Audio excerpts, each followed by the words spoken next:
Shalom, selamat pagi. Kali ini saya akan sampaikan ada satu hal sederhana tapi sangat penting dalam kehidupan Kristen yang ditunjukkan dengan gambar ilustrasi roda. Sekian tahun yang lalu ada satu traktat. Traktat itu semacam buku kecil. Dalam buku kecil itu diterangkan hal-hal sederhana, simple. Itu seperti buku saku, ya, lebih kecil dari buku saku, sehingga kita bisa membaca itu di mana saja. Kita bisa memasukkan dalam kantong kita, tidak hanya di kantong celana ya kalau yang pria, tapi di kantong kemeja juga bisa kita masukkan. Nah, ilustrasi roda itu menceritakan tentang 4 hal penting dalam kehidupan Kristen. Dan ilustrasi roda itu gambarnya adalah roda ya seperti ini. Kemudian roda itu ada 4 jari-jarinya dan sekelilingnya itu ditulis orang Kristen yang taat dalam perbuatan. Ada juga yang menuliskannya sebagai murid Kristus yang taat dalam perbuatan ya. Kalau murid itu kan dalam bahasa Inggrisnya disciple. Nah, disciple itu berarti ada kata disiplin di situ ya. Bukan sekedar KTP-nya ya, orang Kristen atau ke gereja hari Minggu, tapi ini seorang murid ya, murid jadi lebih tinggi ya. Artinya lebih tinggi itu bukan orang simpatisan gereja saja ya, bukan sekedar orang yang datang ibadah hari Minggu itu karena suatu kebiasaan saja atau memenuhi kebutuhan atau untuk menghilangkan rasa bersalah ya. Kalau nggak kebaktian rasanya nggak enak. Tapi kalau disebut murid itu ya orang yang memang bertumbuh secara rohani. Nah, di situ dikatakan ditunjukkan ya pusat rodanya itu adalah Kristus. Ya, kalau dalam bahasa Inggris itu the obedient Christian. Di tengahnya adalah Christ. Nah, kalau roda ini berputar, maka yang kelihatan tuh cuma yang tengahnya saja, ya, Christ, Kristus. Lalu 4 jari-jari ini, yang ke atas itu adalah doa, ya, atau prayer. Yang ke bawah itu adalah firman. Ini menunjukkan hubungan kita dengan Tuhan. Jadi kita berbicara kepada Tuhan lewat doa yang kita naikkan, yang kita ucapkan, atau kita naikkan dalam hati kita, tapi kita tujukan kepada Tuhan. Sementara Tuhan berbicara kepada kita itu lewat firman. Firman yang kita baca, kita renungkan, firman logos yang tertulis ini kita baca, kita renungkan, atau juga firman rema. Ketika kita sedang membaca firman Tuhan tersebut, tiba-tiba ada 1-2 bagian dari apa yang disampaikan itu seperti berbicara khusus kepada kita. Kadang-kadang ada dorongan, ya, itu yang namanya rema. Tentu harus diuji dengan firman yang tertulis.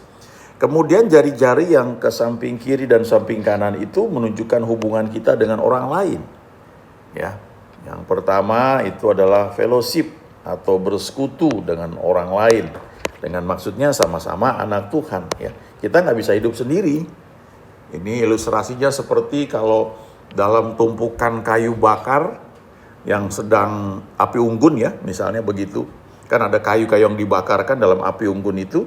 Kemudian kalau kita ambil satu saja kayu yang sedang terbakar menyala di situ, lalu kita pisahkan ke tempat lain, maka setelah sekian lama api yang membakar kayu yang terpisah ini akhirnya akan meredup dan akhirnya akan mati. Ya.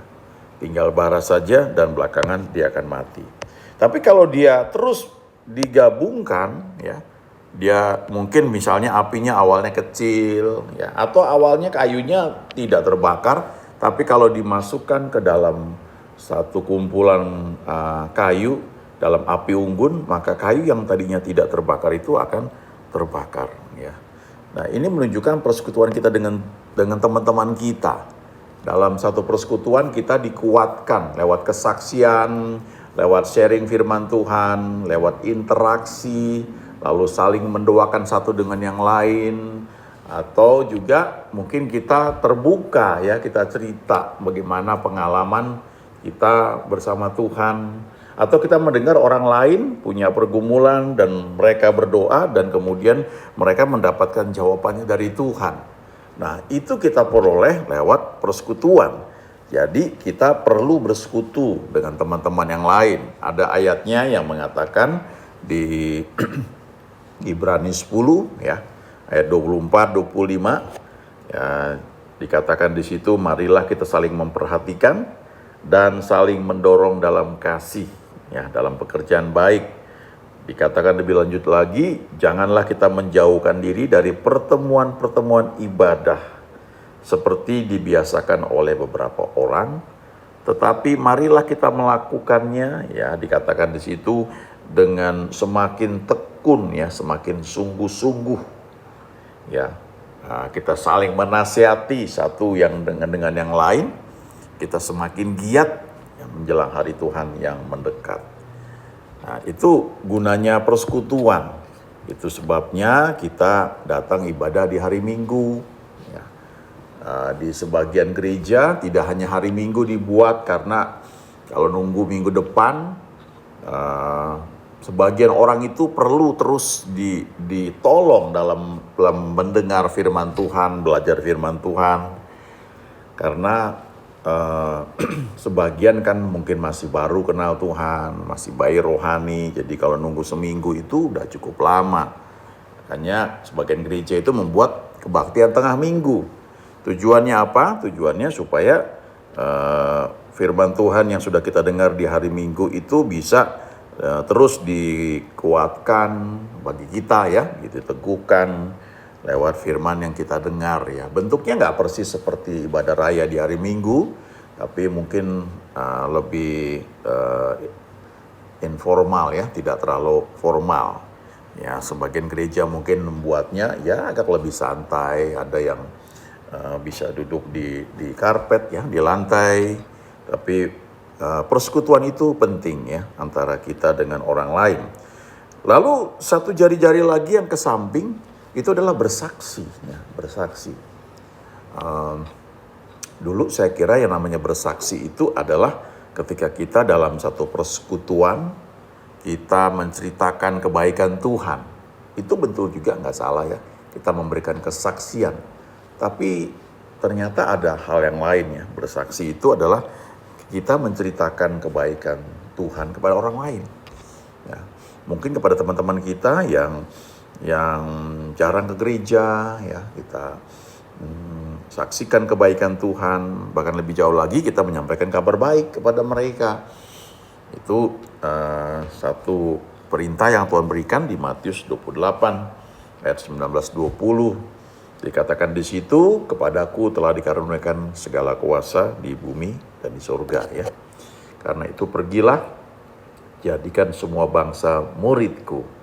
Ya, ajarlah mereka melakukan segala sesuatu yang telah kuperintahkan kepadamu ya.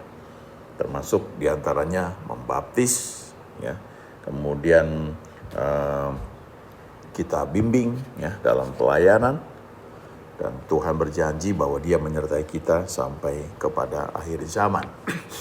Dulu kakak rohani saya bagikan ayat ini, sampai sekarang saya nggak lupa ya.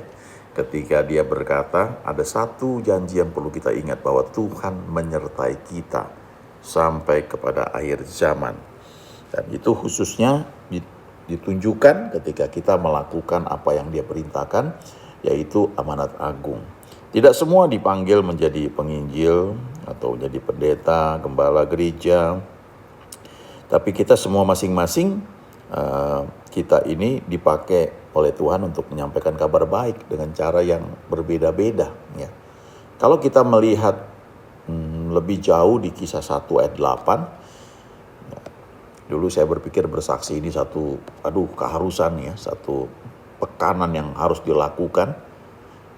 Tapi ketika saya baca Kisah 1 ayat 8, dikatakan di sini, kamu akan menerima kuasa kalau Roh Kudus turun ke atas kamu, dan kamu akan menjadi saksiku di Yerusalem dan di seluruh Yudea dan Samaria dan sampai ke ujung bumi. Di sini dikatakan kamu akan menjadi saksi, ya.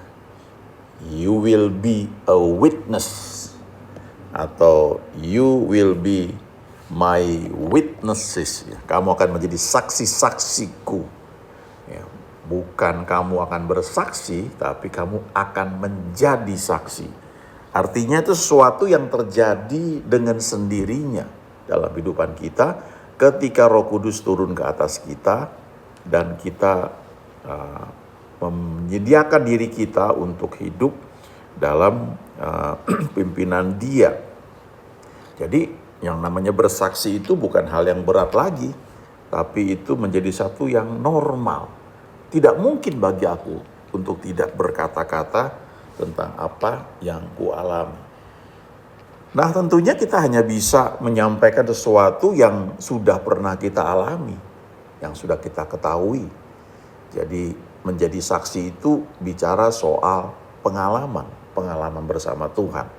Tentunya kita perlu belajar menyampaikan dengan sistematis, menyampaikan dasar-dasar firman Tuhan, ya, seperti apa.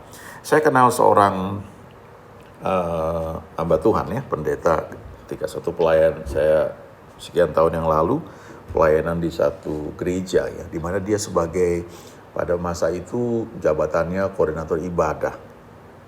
Ya, belakangan mungkin sudah jadi gembala gereja di tempat itu. Nah, dia seorang pria yang energik sekali, dia ganteng, ya, menarik sekali, baik sekali. Dan di sela-sela waktu peralihan dari ibadah pertama dan ibadah kedua, saya berbicara dengan dia, yang ngobrol dengan dia di ruang tunggu di VIP room. Nah, lalu dia cerita pengalaman yang dia alami ketika kerusuhan yang terjadi di Jakarta tahun 98. Nah, sejujurnya saya sudah sering dengar banyak kesaksian yang luar biasa, bagaimana orang-orang yang berharap kepada Tuhan dilindungi, sehingga mereka terluput dari amukan massa atau hal-hal yang terjadi yang tidak diinginkan pada saat kerusuhan di bulan Mei tahun 98 di Jakarta.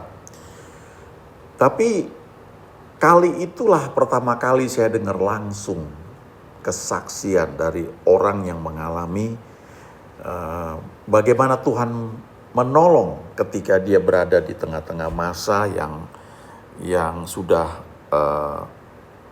membawa ancaman untuk tidak hanya membakar mobilnya, tapi membunuh dia.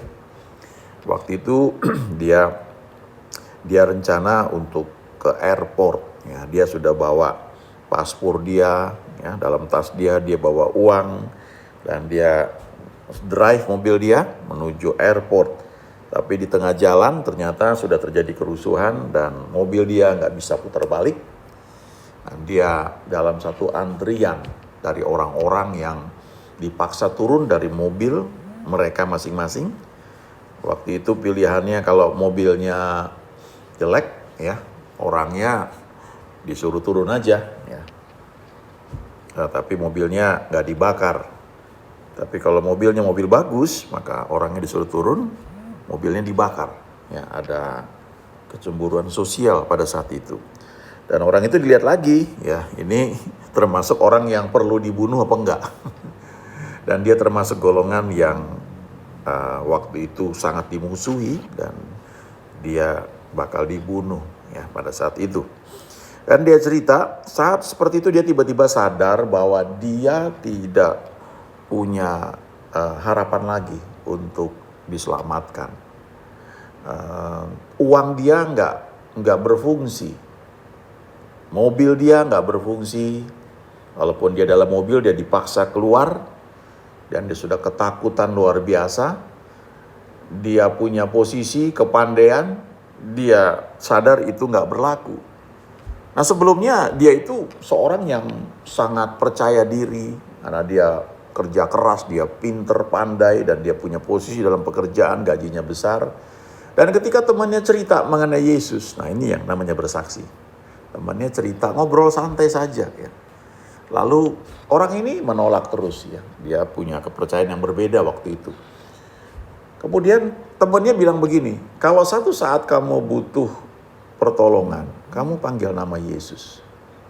Sebab nama Yesus itu artinya juru selamat. Kamu sebut aja nama dia. Nah, ini kesaksian seperti ini banyak ya. Saya pernah dengar seorang hamba Tuhan ketika dia sedang drive, tiba-tiba ada kecelakaan yang mengancam dia. Jadi ada mobil itu nyasar atau kenceng sekali ya, mau nabrak mobil dia. Dan itu arahnya dia sudah nggak bisa terhindar lagi. Lalu di saat-saat terakhir itu dia berseru, Jesus ya. Dia berteriak, Yesus. Ya, nggak sempat berdoa lagi. Tapi dia cerita, entah bagaimana, saya lupa detailnya ya. Apa mobilnya bisa terputar atau mobil yang mau nabrak itu bisa berbelok. Singkat cerita, dia selamat. Dan itu satu hal yang aneh. Dan hanya menyerukan nama Yesus.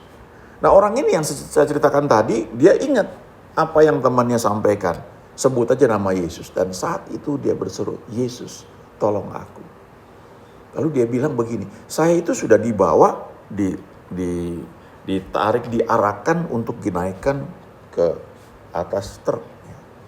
Dan dia bilang, saya sadar bahwa nyawa saya sangat terancam. Lalu setelah saya berseru, Yesus tolong aku, entah bagaimana seperti ada orang yang menarik dia keluar dari barisan. Dan sepertinya nggak ada yang lihat ketika dia keluar. Dia melangkah saja terus, dia nggak lihat orang yang menuntun dia, tapi dia terus aja melangkah, ya, dia diarahkan untuk menjauhi kerumunan massa, dan orang-orang nggak pedulikan. Ya, padahal kulit dia, mata dia sudah terlihat bahwa dia termasuk orang-orang yang akan dibunuh waktu itu. Ya. Lalu dia cerita, dia sembunyi di balik ruko-ruko yang ada di jalan besar, di mana kerusuhan sepanjang jalan itu terjadi. Mobil-mobil dibakar, ya. Orang-orang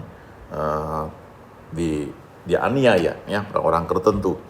Kemudian dia, karena dia capek, dia tertidur ya, di balik ruko-ruko tersebut. Dan dia bilang dia baru terbangun sekitar jam 4 pagi. Dan waktu dia keluar, dia lihat tempat itu sudah sepi. Ya, sudah sepi, tapi ada bekas-bekas mobil yang terbakar, ya, bangkainya masih ada. Lalu dia kembali ke tempat dia meninggalkan mobil dia di situ. Mobil dia termasuk mobil yang cukup mewah. Dan dilihat mobilnya aman. Mobilnya tidak dibakar. Tapi pintunya terbuka, lalu karpetnya ada di luar. Dan dia lihat ada tasnya jatuh di pinggir jalan. Lalu dia ambil karpet mobil itu, dia taruh lagi dalam mobil, kemudian dia ambil tasnya, dan dia buka, dia periksa. Semua paspor, uang lengkap, gak ada yang hilang. Dokumen-dokumen dia gak ada yang hilang. Dia ambil tas dia masukkan ke mobil, lalu dia lihat, mobil dia mobil sedan itu, jadi dia dengan mudah bisa melihat kap mobilnya. Ada tulisan pakai pilox, ya. Tahu ya, pilox itu cat semprot. Ditulis dengan huruf-huruf besar di atas kap mobil dia, Pribumi. Dan kemudian dia naik mobilnya, dan dia pergi ke rumah temannya untuk nginep selama beberapa hari sampai kerusuhan itu sudah reda. Dan kejadian itu membuat dia sadar bahwa dia mungkin pinter, punya uang banyak, dia punya posisi, tapi dia sadar bahwa dia perlu Tuhan. Dan di situ dia mengalami kesaksian nyata bahwa Yesus adalah Tuhan yang hidup. Hanya satu kalimat yang dia sampaikan ketika dia bahkan belum menjadi orang yang mengenal Tuhan. Dia cuma bilang, Yesus tolong aku. Dan dia diselamatkan. Ya, singkat cerita, dia sadar bahwa hidup dia tidak ada lain lagi kecuali menjadi alat Tuhan. Ya. Dia berhutang nyawa. Dan dia jadi hamba Tuhan, ya, jadi pendeta. Terus terang itu sangat memberkati saya. Ya. Kadang-kadang kita mungkin lupa satu kesaksian sederhana ketika kita menceritakan tentang Yesus kepada orang lain. Ya, orang itu belum tentu terima, dan memang kita nggak bisa paksa, ya. Karena seseorang kalau kenal Tuhan Yesus itu kan karena pekerjaan Roh Kudus, bukan kita. Kita cuma wadah yang Tuhan pakai untuk bercerita. Yang lebih ajaibnya lagi, di Kisah 1 ayat 8 dikatakan, Roh Kudus turun ke atas kita, kita ini menjadi saksi. Sadar atau tidak sadar, kita ini menjadi saksi. Makanya bagian kita sebenarnya membangun hubungan dengan Tuhan lewat firman Tuhan yang kita baca, lewat doa yang kita lakukan setiap hari. Itu membuat kehidupan yang ada dalam kita ini akan memancar keluar. Itu butuh prosesnya, sama seperti seorang bayi ya, jadi anak kecil, kemudian bertumbuh remaja dan bertambah dewasa. Dengan sendirinya bertumbuh. Orang akan melihat kita. Kita itu sadar atau tidak sadar akan menjadi satu patokan standar. Mungkin bisa saja orang mencela kita, orang kadang-kadang mengejek, oh terlalu rohani lo ya, lo terlalu apa namanya istilahnya ya, fanatik ya. Tergantung sih definisi fanatik itu apa ya. Kalau menurut saya fanatik itu bukan berarti kita seperti orang yang terpisah dari orang lain ya, tidak ya. Tapi kita membangun hubungan kita dengan Tuhan dan kita tetap nice ke orang lain. Kita enggak berbuat jahat, kita tidak memaksa orang lain untuk percaya seperti yang kita miliki ya. Tapi ya kita berbuat baik dan seperti Paulus katakan kepada Timotius, siap sedialah baik atau tidak baik waktunya ya untuk menyampaikan kebenaran firman Tuhan. Ketika orang bertanya, kamu cerita apa adanya. Nah itu bersaksi. Saya punya ibu ya, sekarang sudah bersama Tuhan. Suatu ketika sekian tahun yang lalu dia pulang dari gereja. Dia naik taksi, ini udah lama pengalamannya. Dia naik taksi dari daerah Senayan sampai ke rumahnya di pinggiran kota Jakarta ya. Sudah perbatasan, sudah di luar. Nah, waktu di perjalanan supir taksinya nanya, Bu, ibu dari gereja ya? Oh iya katanya. Bu, udah sekian lama. Ya ibu saya biasa kalau di kendaraan dia suka ya nyanyi ya pelan bersenandung gitu. Terus sopir taksinya nanya, Bu, saya boleh nanya enggak? Kenapa ya orang Kristen tuh kelihatannya sukacita ya? Ya lalu ibu saya cerita aja sepanjang perjalanan itu dia cerita ya tentang kasih Tuhan, bagaimana Tuhan itu baik. Nah, saudara, kita perlu ingat ya, kita nggak perlu kaya sekali baru kita bisa menceritakan kebaikan Tuhan. Apapun keadaan kita bisa cerita tentang kebaikan Tuhan yang kita alami ya. Kadang-kadang kita mungkin bisa mengutip kesaksian orang lain, tapi satu kesaksian itu akan powerful sekali waktu kita menceritakan pengalaman kita sendiri ya bersama Tuhan. Sama seperti kisah orang buta yang sejak lahirnya di Yohanes 9, dia bilang sederhana sekali. Aku nggak tahu apakah Yesus itu orang berdosa atau tidak. Tapi satu hal aku tahu, dahulu aku buta, sekarang aku melihat. Jadi dia cuma cerita pengalamannya. Nah ibu saya ceritakan bagaimana baiknya Tuhan dalam kehidupan keluarga, bagaimana Tuhan menolong. Lalu menjelang dekat rumah ibu saya, sopir taksi itu menepikan mobilnya dan bilang, Bu maaf Bu, mungkin kan kita nggak ketemu lagi, boleh nggak ibu doakan saya? Ya. Bayangkan ya, baru ketemu tuh. Kemudian ibu saya doain. Ya doain dan sopir taksi ini nangis. Ya. Dan ibu saya bilang, percaya kepada Yesus ya. Cari Tuhan. Tuhan mengasihi semua orang termasuk mengasihi Bapak ya. Lalu sopir taksinya setelah amin ya, dia bilang, aduh ibu makasih ya. Dan itu air mata dia bercucuran. Saya nggak pernah alami seperti itu ya. Lalu ketika sampai di rumah ibu saya, ya, ibu saya bayar taksi dan ibu saya bilang, kamu kembali lagi ke sana, ya. Itu banyak nanti ada ibadah berikutnya orang-orang keluar. Tapi begitu ibu saya turun, sudah ada penumpang lain, ya, ke arah Jakarta. Nah itu contoh bersaksi ya, simpel sekali. Ya. Kalau Tuhan nggak panggil kita sebagai misalnya penginjil yang buat KKR besar, ya, mungkin kayak Billy Graham, ya kita nggak harus seperti itu. Itu pun nggak jadinya semalam orang-orang seperti Billy Graham. Tapi kita bisa cerita tentang pekerjaan Tuhan dalam hidup kita. Dan itu sadar atau tidak sadar, Tuhan pakai itu untuk menolong orang lain, mendengar kabar baik, untuk orang lain dikuatkan. Jadi kembali ke ilustrasi roda ini, ya, orang Kristen yang taat dalam perbuatan atau murid Kristus yang taat dalam perbuatan, ada 4 hal yang perlu dilakukan dalam kehidupannya. Yang pertama adalah membaca firman, mendengar Tuhan itu berbicara, kemudian menaikkan permohonan dalam doa, bersekutu dengan Tuhan. Jadi doa dan firman itu satu kesatuan. Bahkan waktu kita berdoa, kita berdiam diri, kita mendengar, kita merenungkan firman. Paling bagus ya, waktu kita baca firman Tuhan itu sambil merenungkan. Tentu ada saatnya kita membaca seperti membaca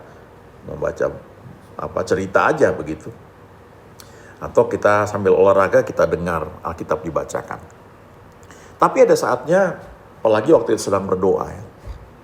Berdoa, bersekutu, kita berdiam, kita mendengar, merenungkan firman yang sudah pernah kita baca.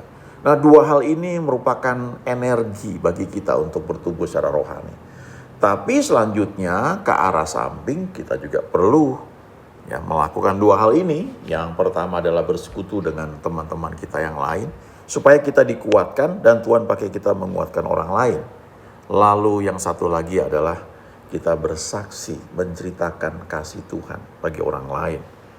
Ya, bahkan sebelum kita ngomong pun kita dikatakan kita sudah menjadi saksi. Orang akan melihat hidup kita. Ya, kita mungkin teman-teman, Bapak, Ibu belum tentu ada orang-orang yang istilahnya sepakat ya. Ada orang-orang yang mungkin agak mengejek ya.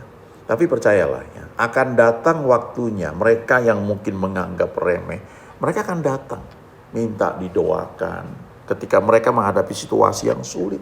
Ketika apa yang mereka andalkan gak bisa lagi mereka pegang, dan mereka akan cari orang-orang yang mereka tahu kelihatannya hidupnya ini beda. Ya, gak harus kaya, gak harus kelihatan hebat di pekerjaan atau di satu komunitas tertentu, mungkin orang-orang sederhana. Tapi orang-orang ini dipakai oleh Tuhan untuk menjadi alatnya, menceritakan kebaikan Tuhan. Karena Yohanes 3 ayat 16 kan berkata, karena begitu besar kasih Allah akan dunia ini, akan semua orang artinya, bukan hanya untuk kita, untuk semua orang. Sehingga ia telah mengaruniakan anak yang tunggal, supaya setiap orang yang percaya kepadanya, percaya kepada Yesus, tidak binasa, melainkan beroleh hidup yang kekal. Ada orang-orang seperti pelayan di rumah Naaman, namanya pun gak dikenal, tapi Naaman memperoleh kesembuhan akhir dari kustanya itu ketika dia pergi ke Nabi Elisa di Samaria. Tapi berita untuk pergi ke sana itu lewat seorang wanita yang menjadi tawanan dan tinggal bekerja sebagai pelayan di rumah Naaman. Nah, mungkin kita seperti itu ya. Bisa aja kita seorang babysitter, seorang asisten rumah tangga, seorang sopir. Lalu Tuhan pakai kita untuk menceritakan kabar baik ini kepada orang lain. Pada majikan kita, kalau kita karyawan mungkin kita office boy, ya, office girl. Tapi kita bisa menjadi alat Tuhan untuk menceritakan kabar baik. Dan ingat baik-baik, kalau seorang kenal Tuhan, itu bukan karena usaha kita. Jadi jangan pernah kita memaksa orang. Itu bukan perintah Tuhan untuk kita paksa ya. Kita cuma beritakan ketika waktunya tepat, cerita saja. Dan Tuhan yang akan bekerja. Nah, kalau 4 jari-jari ini berfungsi dengan baik dan roda ini berputar, maka yang muncul hanya Kristus di pusat kehidupan kita. Orang gak lihat lagi kehebatan kita ya, mungkin dalam pekerjaan, dalam banyak hal prestasi yang hebat, tapi orang melihat Kristus. Itu sebabnya di kitab Ibrani dikatakan kejarlah kekudusan, itu artinya kita membangun hubungan dengan Tuhan dan Tuhan akan berkarya membersihkan kita. Kata disebut lagi, tanpa kekudusan tidak seorang pun melihat Tuhan.